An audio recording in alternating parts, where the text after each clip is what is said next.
ಆ ರೋಡಲ್ಲಿ ಎಂಥ ಬಿಸಿಲು ಅಂದರೆ ನಿಮಗೆ ಶೇಡು ಸಿಗೋಲ್ಲ, ನೆರಳೇ ಸಿಗ್ತಿರಲಿಲ್ಲ. ನೀವು ಎಲ್ಲರೂ ಒಂದು ನಿಮಿಷ ಸುಸ್ತಾಗಿ ರೆಸ್ಟ್ ತೊಗೊಂಡು ನೀರು ಕುಡಿಯೋಕ್ಕೆ ಒಂದು ಸಲ ನಿಲ್ಲಿಸ್ಕೊಳ್ಳೋಣ ಅಂದರೂ ಶೇಡ್ ಸಿಗ್ತಿರಲಿಲ್ಲ.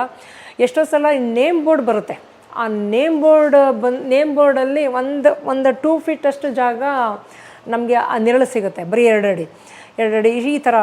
ಸೊ ಆ ಜಾಗದಲ್ಲಿ ಈ ಕಂಜೆಸ್ಟೆಡಾಗಿ ನಿಂತ್ಕೊಂಡು ಇರೋ ಆ ಶೇಡಲ್ಲೇ ಒಂಚೂರು 1-2 ನಿಮಿಷ ರೆಸ್ಟ್ ತೊಗೋತಾ ಇದ್ವಿ. ಆ ಮಟ್ಟಕ್ಕೆ ಬಿಸಿಲು, ತುಂಬಾ ಬಿಸಿಲು, ಹೆಕ್ಟಿಕ್ ಬಿಸಿಲದು.